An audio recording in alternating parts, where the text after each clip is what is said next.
안녕하세요, 리치노마드입니다. 오늘 비가 참 많이 오고 있는데요. 여러분들 퇴근길은 좀 안전하게 가실 수 있었으면 합니다. 요즘 비가 오면은 굉장히 많이 쏟아붓던데 퇴근길 조심하시고요.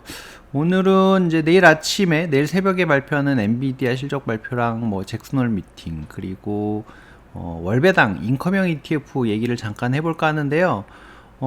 그 전에 우리 주식시장 한번 살짝 살펴보도록 하겠습니다. 코스피는 2500을 그나마 좀 잘 버텼던 것 같고, 근데 뭐 지금 요즘 계속 떨어지는 종목들이 많고, 코스닥도 880에서 비실비실하고 있고, 지금 외국인들은 최근 들어서 별로 재미없는 움직임을 보이는 것 같습니다. 보면은 계속 뭐 코스피 같은 경우 팔아대고 있고 코스닥도 뭐 마찬가지긴 하나 그래도 가끔씩 조금씩 사는 이런 모습을 보여주고 있네요. 그래도 뭔가 증시의 지금 자금 자체는 53조 정도 아직 많이 남아 있긴 하거든요. 그래도 계속 기회를 보고 있는 자금들이 많이 있다는 건 뭔가 희망이 있기는 한데 다들 눈치를 보고 있는 것 같은 그런 상황인 것 같습니다. 엔비디아 실적이 이제 내일 새벽이죠. 내일 새벽에 발표를 하는데 다들 이제 이것만 쳐다보고 있는 것 같습니다. 저도 엔비디아에 조금 비중을 실어놨기 때문에 관심 있게 보고 있는데요. 엔비디아 실적이 잘 나와도 걱정, 안 나와도 걱정입니다. 잘 나와서 뭐 주가가 날아가면 기분이 좋겠지만 좀 더 살 걸 뭐 이런 생각이 들 거고 안 나오면 잠깐 조정을 받을 텐데 오히려 그때가 뭐 살 수 있는 타이밍이 되지 않을까 싶기도 하고 뭐 이제 기대치가 워낙 높아서 실적이 잘 안 나오는 거 그러니까 잘 안 나왔다고 느낄 수도 있기 때문에 그 부분은 뭐 이제 계속 나오는 얘기가 공급이 제대로 안 된다 이런 거라서 이건 뭐 실적을 계속 견인하는 견인차가 되지 않을까 뭐 이제 이렇게 생각은 하고 있습니다만 일단 뚜껑을 열어봐야 하지 않을까 싶습니다. 그리고 잭슨홀 미팅에서 이제 파월 의장이 이제 금리에 대한 방향성을 어떻게 보여줄런지 뭐 요즘 막 그 기사들도 관련 기사들도 나오는데 토요일날 새벽에 결과 나오는 거 보고 주식시장의 방향성을 좀 봐야 되지 않을까 싶습니다. 미국채 10년물 금리는 계속 상승하고 있는데 이게 이제 정말 금리가 계속 올라가서 그렇게 유지되는 상황이 갈런지 아니면 최근에 이제 미국이 국채 발행을 많이 하면서 일시적으로 나타난 현상인 건지 이런 것들이 이제 앞으로 주식 시장에 어떤 영향을 미칠 것인지 보면서 좀 대응을 해봐야 되지 않을까 싶습니다. 근데 사실 이런 거 너무 따져가면서 보기는 저는 좀 피곤하더라고요. 그래서 정말 속편한 투자가 제 체질에는 맞구나. 저는 정말 게으른 사람이구나. 약간 그런 생각을 늘 하는데 그래서 보다 보니까 그 글로벌 인컴 탑 10 솔라 액티브 ETF라는 게 있더라고요.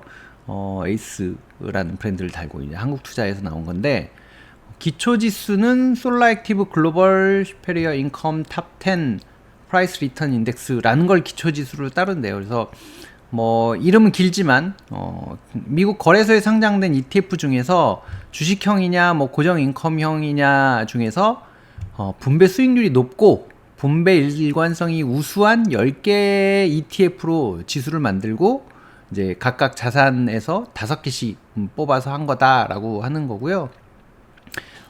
기준일은 2018년이라고 하는데 하여튼 좀 살펴보겠습니다. 일단은 이 지수를 산출할 때 이 뽑아내는 이제 기준 자체가 총 자산은 이 정도가 돼야 이제 우량한 종목들로 이제 뽑은 거고 3개월 평균 거래 대금이 300만 달러 이상 되는 유동성이 좀 풍부한 그러니까 거래를 쉽게 할 수 있는 그런 종목 그리고 3년 연속 분배금을 꾸준하게 지급하는 이런 분배 연속성이 있는 이제 그런 종목들로 산출을 한다 뭐 이렇게 되어 있고요. 뭐 이렇게 구성 종목의 상세한 내용은 막 되게 좀 복잡하게 되어 있는데 이제 좀 요약해서 얘기를 하자면 슈퍼 분배 그룹 그러니까 각 자산별로 평균 분배 수익률이 상위 50개인 이제 ETF를 선별하고 그다음에 그 중에서 순위가 높은 두 개를 이제 슈퍼 분배 그룹이라는 데다가 집어넣는 거고요. 분배 일관성 그룹은 그 두 개를 뺀 나머지 48개 중에서 3년 연속 분배 일관성이 좋은 이제 뭐 그런 종목을 3개를 편입하겠다. 뭐 이렇게 하는 그런 이제 선정 기준을 갖고 뽑았다. 뭐 이런 얘기인 거고요. 그래서 슈퍼 분배 그룹은 1, 2위는 16%, 13%, 나머지 아까 이제 일관성 우수 그룹에는 10%, 7%, 4% 이렇게 하는데 이걸 주식형과 고정인컴형. 이 고정인컴형에는 이제 채권형도 많이 들어가 있겠죠, 아무래도. 이제 뭐 그렇게 해서 구성을 한다. 네, 정기 변경은 연 2회 실시하고 수시 변경은 상장 폐지나 등등등의 이런 일이 발생되면 수시 변경을 한다. 뭐 이제 이런 형태의 ETF를 만든 거고요. 요약을 하자면 이건 또 월배당이거든요. 7월 11일 날 상장을 해서 지금 이제 한 달하고 한 열흘 조금 넘게 지났는데 월배당이어서 확실한 분배금 지급 원천으로 월 분배를 해준다. 일단 높고 안정적인 배당 추구. 이제 미국 상장 ETF 중에서 배당률이 높은 애들만 뽑은 거잖아요. 높고 안정적으로 배당금이 잘 나오는 거 10개를 선별해서 투자를 해놓은 거니까 이제 어떻게 보면 ETF가 종합 선물 세트 같은 거잖아요. 근데 그 선물 세트의 선물 세트니까 굉장히 잘 리스크 해지는 되어 있다. 안정성이 높겠다. 그리고 배당도 높게 계속 잘 나올 수 있을 것 같다라는 이제 특성을 갖고 있을 것 같습니다. 그리고 자산 배분이 주식형이랑 채권형이 좀 나눠져 있기 때문에 자산 변동성도 그렇게 크지 않을 것 같고 배당 수익률도 어느 정도 안정적으로 갖고 갈 수 있을 것 같거든요. 지금 이제 배당 잘 주는 주식형과 고정 인컴형 10개를 이제 모아놓은 건데, 이 하늘색으로 표시한 게 주식형이고요. 보시면은 유명한 QILD랑 RYLD 있고요. 또 뭐 SPYD도 있고, 여기에 이제 일부 이 하얀색들은 고정 인컴형, 이제 채권형들이 섞여 있는 거죠. 그렇게 해서 10개를 묶어 놓은 상태거든요. 이거는 이제 뭐 앞서서 말씀드린 대로 연 2회 이제 리밸런싱이 될 건데, 안정적인 종목들을 잘 모아놨기 때문에 괜찮을 것 같긴 합니다. 그리고 이제 주식과 채권을 혼합을 해놨기 때문에 기대 수익률은 좀 올라가면서 그래도 위험도는 좀 낮출 수 있는 그런 형태가 되는 거라고 이제 이 안내를 하고 있고요. 아무래도 뭐 주식과 채권의 반반 정도면은 안정성과 뭐 어느 정도의 성장성도 갖고 갈 수 있는 그런 형태가 되지 않을까 싶습니다. 그러니까 최근에 이제 월배당 많이 나오는 거 보면은 커버드콜 상품들이 많은데, 이거는 그 커버드콜 상품은 아니고, 물론 그 안에 QILD 같은 커버드콜 ETF가 포함이 되어 있기는 하지만 어찌됐든 뭐 이제 그런 형태라고 보시면 될 것 같고요. 분배율은 지금 얘기하고 있는 건 연에 한 7%, 8% 정도를 예상한다.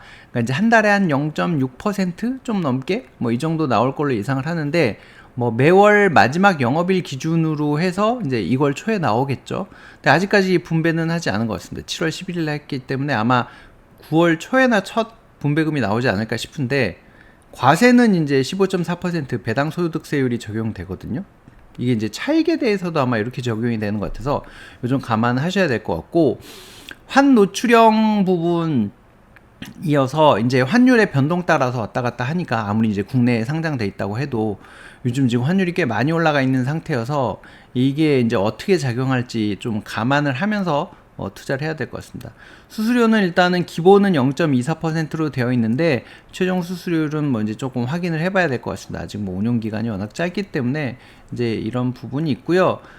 근데 뭐 제가 이제 이 상품을 예를 들어 드린 이유는 이 상품이 좋으니까 이걸 사세요라기보다는 이런 형태로 뭔가 포트폴리오를 만들 수 있다를 좀 보셨으면 좋겠다라는 차원에서 한번 공부해보자는 차원에서 말씀드린 거고요. 보니까 약간 그 7월 11일 날 상장이 되긴 했는데 거래 대금 보면 하루에 한 4천만 원밖에 거래가 안 되거든요. 그러니까 거래량이 너무 적어요, 사실. 그래서 이걸 많이 사모아 놨다가 나중에 급하게 좀 팔아야 되는 상황이 왔을 때 이제 그게 좀 원하는 가격대로 빨리빨리 팔릴 것인가 하는 거는 조금 아직까지는 의문이 좀 있습니다.